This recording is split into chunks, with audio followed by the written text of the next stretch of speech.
How you doing, Razzmanites? Yes, it's FKVlogs Ask on a Saturday. If you don't follow me on Twitter or have me on Facebook in any form, my nephew was visiting yesterday and I just was not able to film. Also, I should quickly apologize if I don't sound or look like myself. I think I look okay, but my nose has been running like a faucet all week and I've been battling crap all week, so I do apologize for that in advance if it does anything to my voice. But yes, it's time for yet another edition of FK Vlogs Ask today on the Razman's Reality.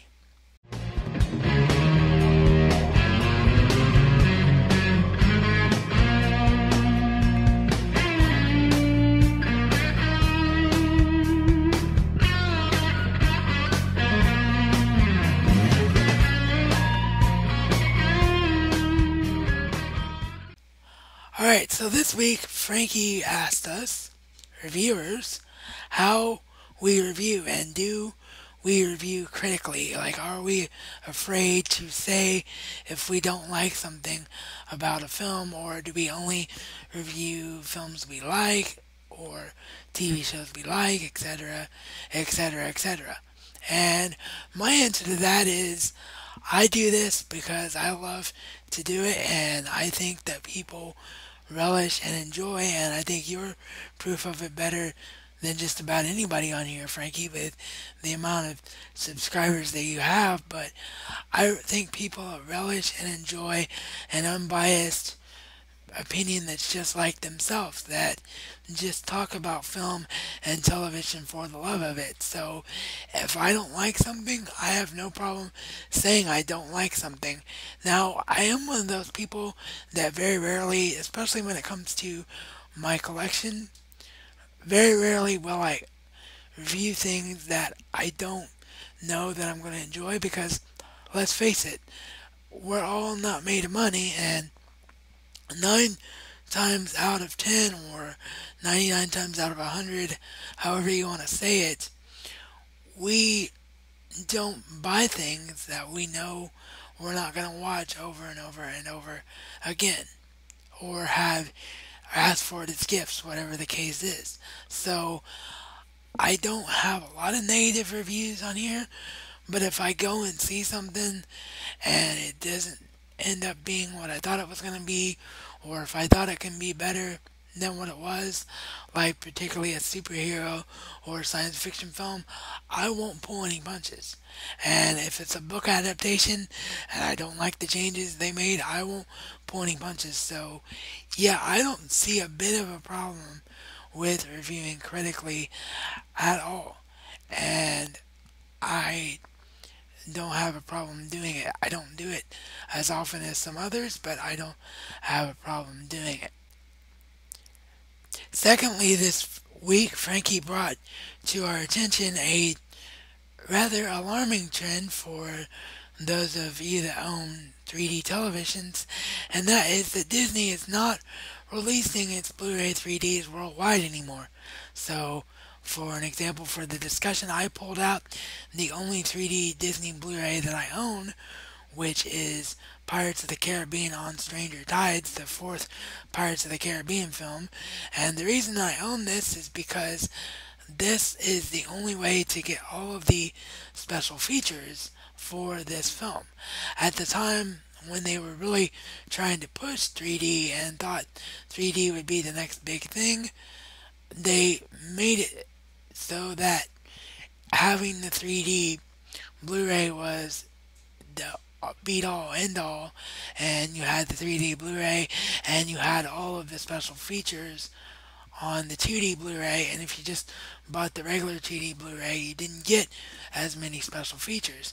And that was the norm when they really thought that 3D Blu-ray was going to succeed here in the US. But that is my thoughts on here.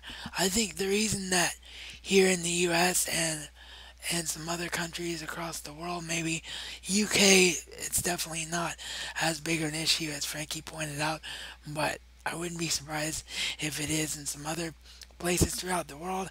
And I think that The reason is that 3D TVs are still expensive, and there is no 3D programming for the most part on broadcast television, like CBS, Fox, BBC, etc., etc., etc. So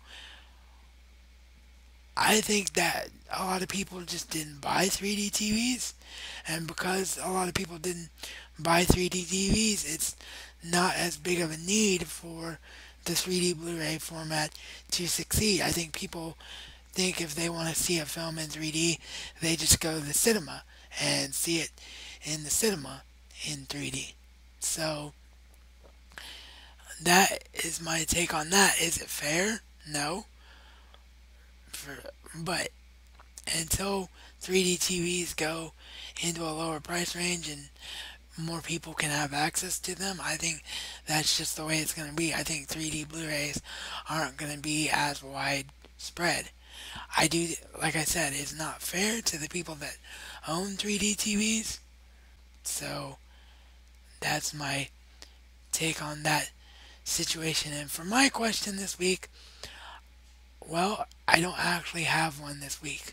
I tried to think of one. I know Frankie relishes me having one for all these FK Vlogs asked, but honestly, I just didn't have one that tied in with this week's discussions. So I do apologize for that.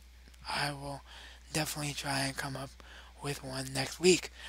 I have created a playlist now for FK Vlogs Ask because you guys are really responding to this series, guys and girls, sorry, are really responding to this series. So if you've missed any prior episodes, you can find them not only in the playlist of recent episodes that are down below in the description box, but for all FK Vlogs Ask episodes, you will also find the playlist for FK Vlogs Ask the series. So, as always, all sites I contribute to down below in the description box. Patreon campaign link if you'd like to become a Patreon supporter. And I will have more on that coming up on Monday. I don't think that I explained it properly. I'm getting a lot of questions about it, and people are confused about how the donation process works and what it means. So I'm going to have a second video about that going up on Monday. And so stay tuned for that. But until then, if you'd like to check out the Patreon page, the link is down below. Subscribe if you haven't already done so, and if you're new here and like what you saw today, because I would love to see you again. Annotation right there in the video and link down below in the description box. Full screen referral link. If you'd like to apply to become a full YouTube partner, please do so through my kickback link, because right now they're doing sponsorships where I get a little bit more help for helping you. And as always, this is reality according to the Razman and Razman style. It's not just a catchphrase, but a way of life.